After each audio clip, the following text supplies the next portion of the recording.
नमस्कार. कधी विचार केलाय की आपण शिकतो म्हणजे नेमकं काय करतो? फक्त एकट्याने पुस्तकं वाचून की मित्रमैत्रिणींशी बोलून? मानसशास्त्राच्या इतिहासात ना एक असे विचारवंत होऊन गेले ज्यांनी या प्रश्नाचं उत्तरच बदलून टाकलं. त्यांचं नाव होतं लेव वॅगॉस्की आणि त्यांचं म्हणणं होतं की शिकणं हा काही एकट्याचा प्रवास नाही, तो एक सामाजिक प्रवास आहे. चला त्यांचा हा क्रांतिकारी विचार समजून घेऊया. तर मग प्रश्न हा आहे की शिकणं म्हणजे नक्की काय? हा आपला एक वैयक्तिक प्रवास आहे की इतरांसोबतचा एक संवाद? हीच ती मुख्य चर्चा आहे, जिथे वॅगॉत्स्की यांच्या विचारांनी एक मोठी क्रांती घडवली आणि शिकण्याकडे पाहण्याचा आपला दृष्टिकोनच बदलून टाकला. तर हे आहेत लिव वॅगॉस्की. त्यांचं आयुष्य तसं खूपच लहान होतं, पण त्यांनी मानवी विकासाकडे बघण्याचा आपला दृष्टिकोन कायमचा बदलून टाकला. त्यांच्या मते आपला विकास फक्त जैविक नसतो, तर तो आपल्या आजूबाजूच्या समाजामुळे आणि संस्कृतीमुळे घडत असतो. त्यांचं आयुष्य होतं फक्त 37 वर्षांचं. हो, फक्त 37. पण ह्या एवढ्याशा काळात त्यांनी प्रचंड काम केलं. 1896 मध्ये जन्म, 1924 मध्ये मानसशास्त्रात औपचारिक एंट्री आणि अवघ्या 10 वर्षांनी 1934 मध्ये त्यांचं निधन झालं. पण याच काळात त्यांनी असे काही सिद्धांत मांडले जे आजही शिक्षण क्षेत्रात वापरले जातात. आता वळूया त्यांच्या मुख्य सिद्धांताकडे. वॅगोस्की यांची सगळ्यात मोठी आणि महत्त्वाची कल्पना ही होती की आपलं मन समाज, संस्कृती आणि विशेषतः भाषा घडवते. त्यांचा सामाजिक सांस्कृतिक सिद्धांत आपल्याला हेच सांगतो की शिकण्याची प्रक्रिया आपल्या सभोवतालच्या लोकांशी आणि वातावरणाशी जोडलेली आहे.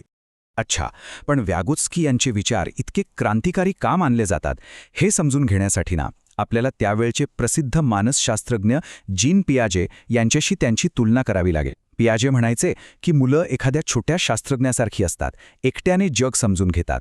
पण वॅगोत्स्की म्हणाले नाही, असं नाहीये. मुलं इतरांच्या मदतीने, संवादातून शिकतात. म्हणजे ज्ञान आधी समाजात तयार होतं आणि मग ते व्यक्तीपर्यंत पोहोचतं.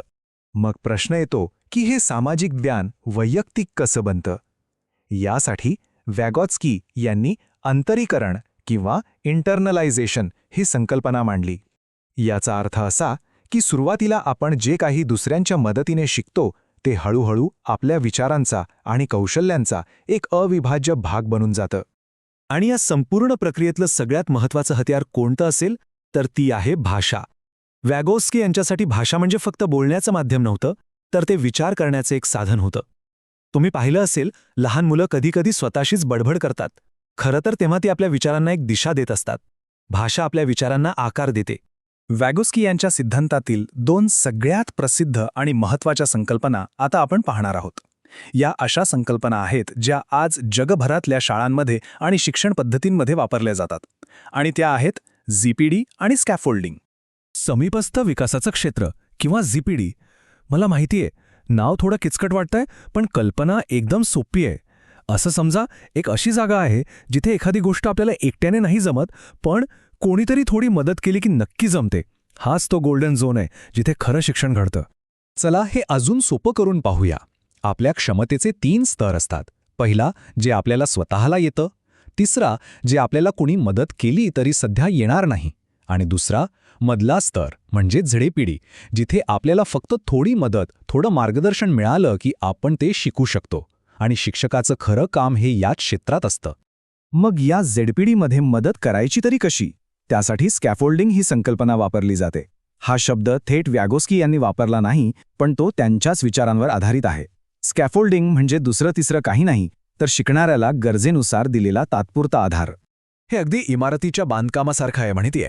जसं बांधकाम करताना इमारतीला आधार देण्यासाठी परांची किंवा स्कॅफोल्ड लावली जाते आणि काम झालं की ती काढून टाकतात, तसंच शिक्षक सुरुवातीला विद्यार्थ्याला बौद्धिक आधार देतात आणि विद्यार्थी एकदा का शिकला की तो आधार हळूहळू काढून घेतात.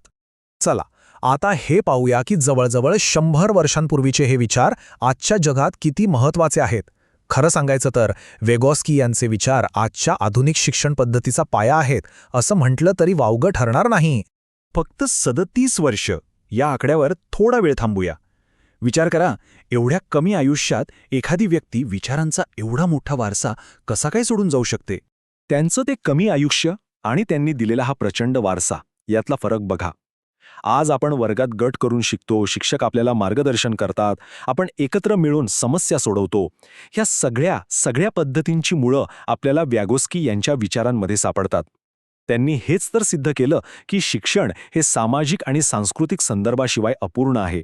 तर जाता जाता एक प्रश्न. आपण आपल्या शाळांमध्ये, घरांमध्ये किंवा अगदी स्वतः काहीतरी शिकताना इतरांशी संवाद साधण्याच्या या शक्तिशाली साधनाचा पुरेपूर वापर करतो का?